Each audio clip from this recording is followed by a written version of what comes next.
What's going on? So tonight we're going to be making some chicken that was on sale, some coconut garlic mashed potatoes, and carrot and cabbage oatmeal stuffing. So right off the bat, order of operations, turn your oven onto about 375, 360. We're going to be cooking with some Maine grown organic potatoes. The reason why it's important to go organic with potatoes, whereas some other vegetables it's not as big of a deal, is because the potatoes are a root vegetable and they absorb all the pesticides that are put into the soil while they're growing. You can't just cut off the skin, not that you want to anyway, it's one of the most nutritious parts of it, and expect it to be okay. Whereas there's other things like cabbage, where it's not as big of a deal to not go organic. I have what I call my top 10 organic. 4, 6.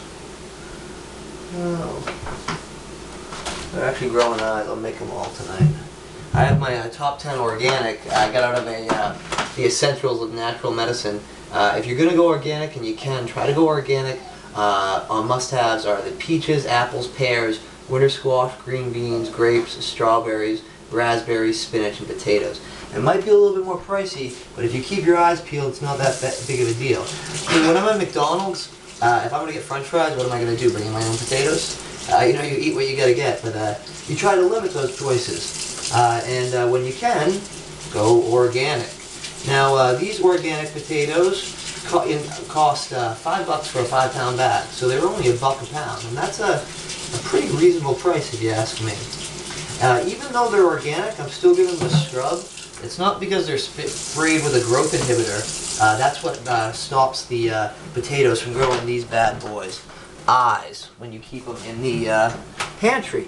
And believe it or not, the eyes are a good thing. It shows that the potatoes are... I'm going to take a fork out, give this bad boy a little plug, as we all familiar with. Make sure it's got a little hole in it. But the eyes show that the potato wasn't sprayed with the growth inhibitor, which is a really, really, really good thing. That growth inhibitor, I mean, think about it. If things don't grow on the vegetable, what makes you think it's good for your body to grow with it when it's inside of you? So, yeah, it might mean that they don't last as long, but I think it's worth a gamble. Alright. Now, once all these potatoes are in there, they're going to take about 50 minutes to get done. And I put them in the oven and bake them, and I make mashed potatoes out of them that way. I don't like to boil them because I feel like the water's lost, unless you save the water to make a soup base, but that's kind of a pain, so I bake them, and at the end I take them out, I cut them up on a cutting board, and I mix them up with coconut milk that has been added to butter that's been cooking with garlic, and I'll throw a little Parm cheese in there, and maybe some paprika, ground black pepper, salt of course, it'll be delicious. Oh, and the magic herb, celery seed. Now this oatmeal stuffing is a little creation of my own. What we cook the chicken in is going to be, it's 3/4 of a pound of chicken. So we're going to cook a pound of chicken and generally bake it with a stick of butter. So that's a tablespoon of butter to every 2 ounces of chicken. So we're going to cook this chicken, 3/4 of a pound of it, that was on sale. We're going to cook it with 6 tablespoons, 3/4 of a stick of butter, and a splash of oil. When the chicken gets done after about 25-30 minutes of cooking, it's chicken tenderloin, so it'll cook up nice and easily.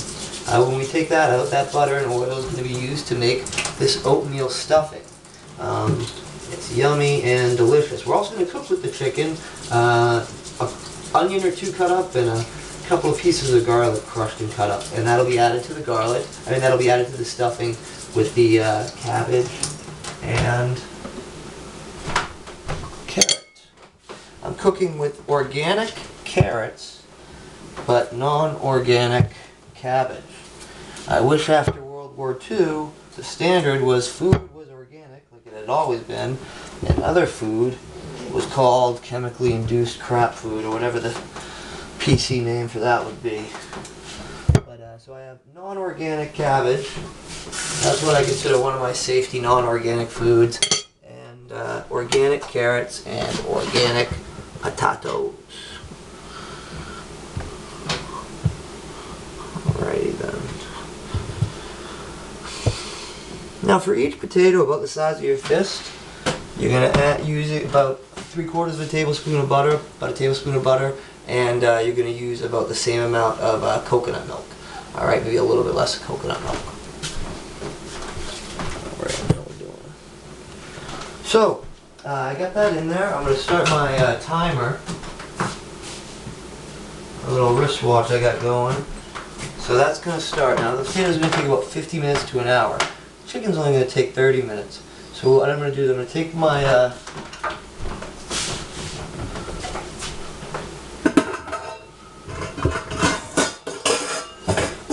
cook my chicken right in here.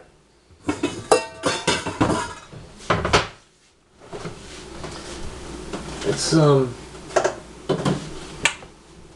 chicken breast tenderloin.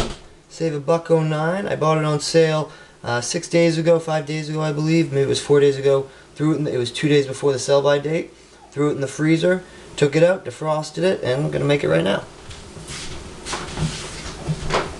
It was raised cage-free and no antibiotics ever. Some of this is gimmick stuff. Some of it makes me feel good. I wish I knew more about it, but the big thing that's salient about it, it has a very little bit amount of retained water, which means that they didn't inject it with stuff to make it retain that kind of added solution. So I like that about it for sure.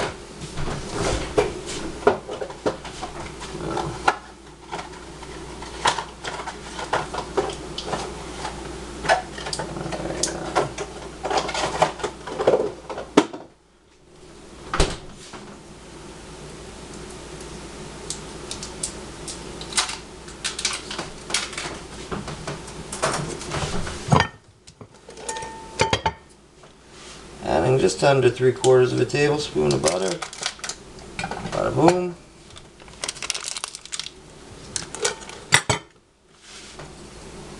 Salt.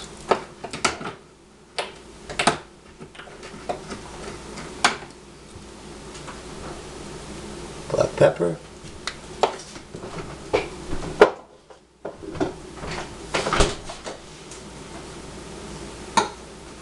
Celery seed.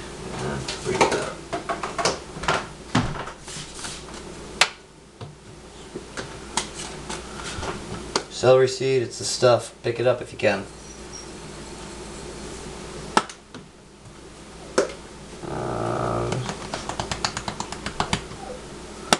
The paprika.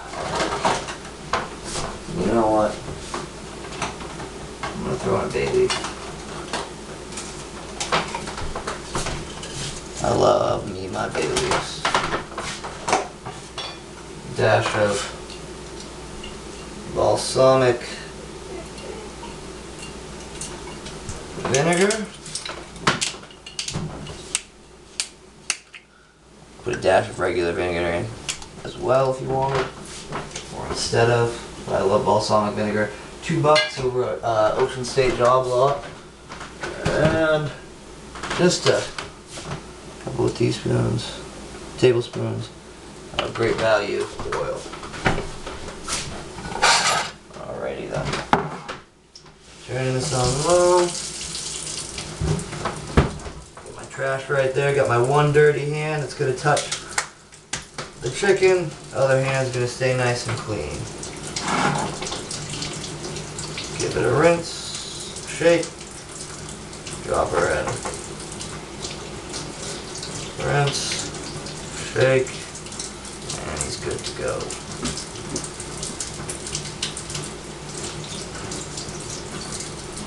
These chicken tenderloins are, they're just little slivers of chicken, so I'm going to put them in about 15 minutes, 10 minutes, so they cook up. I can take them out. The potatoes will be pretty much done, and then I'll make my oatmeal stuffing.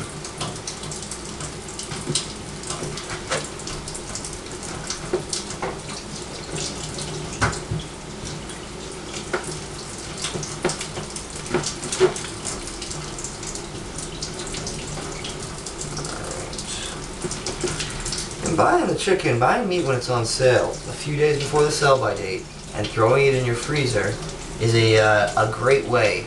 You know, it's good for at least a few weeks after that. I think it's up to 6. It's a good rule of thumb, a few months at most. Some people might say it's good forever. But before I rinse my hand all the way off, I'm just going to reach on in here, stir it around. The butter is obviously still hard, but the oil and the vinegar allow there to be a little bit of a soup. Alright.